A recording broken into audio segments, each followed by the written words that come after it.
4 years. 4 years of mud, blood, and counting days on a calendar. 4 years of her voice on the phone every Sunday. Come back.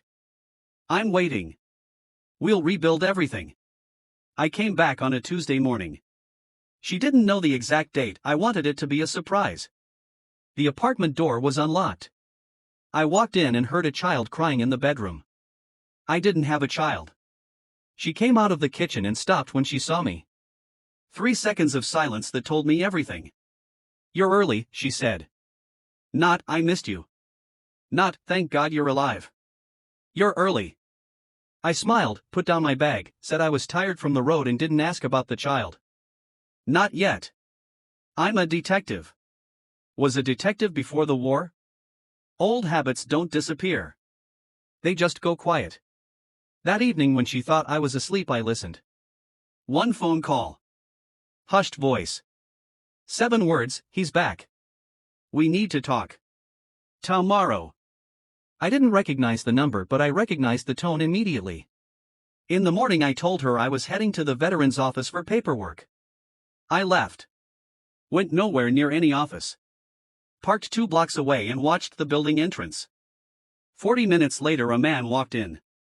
I knew that walk. Knew those shoulders. Knew the way he holds his left hand slightly lower than his right. I just couldn't accept what I was seeing. I wrote down the time. 9:41, and kept watching. He left 2 hours later. Didn't look around. Relaxed. Like he was walking out of his own home. I drove away before he could see my car. I needed facts, not assumptions. Called one person I trusted. Asked for a quiet background check. Name, addresses, financials, call logs. 3 days later I had a folder. I sat in the car outside the city and read it cover to cover. The child was born while I was in the Kherson region in winter under daily shelling. The birth certificate listed the father as unknown. But in the documents under the emergency contact field there was a name. It was my brother's name. I didn't go home that night. Checked into a cheap motel and sat with a glass of water until 4 in the morning. Not because I was broken. Because I was thinking. A man who acts on emotion makes mistakes.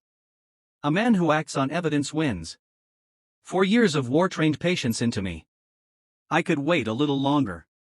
For the next 2 weeks I became a ghost. Documented everything.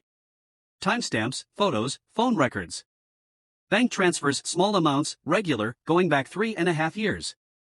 He had been supporting her financially while I was at war. With money from our shared inheritance.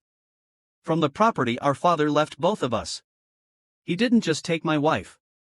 He did it with my own money. On Thursday I met with a lawyer and put the folder on the table without a word. She went through it for 11 minutes. Then looked up and said, "This is enough." We filed the same day. Divorce, full asset claim, fraud documents submitted as a separate civil proceeding. The inheritance transfer flagged for review. I didn't text her. Didn't call my brother. They found out through the mail. Legal notices arrived at 2 different addresses on the same morning. I made sure of that. She called me 40 times that day. He called twice. I didn't pick up once. There was nothing left to say.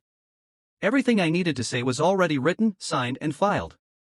I rented a small apartment on the other side of the city. Bought a coffee maker. A good one. Hung nothing on the walls. Some evenings I sit by the window and think about the boy. He didn't choose any of this. That thought doesn't leave easily. But I think about something else too. I survived 4 years of war. Came home and found an empty space where my life used to be. And I rebuilt myself anyway. Quietly, methodically, without raising my voice once. The most precise weapon I ever held in my hands wasn't issued to me by the military. It was patience.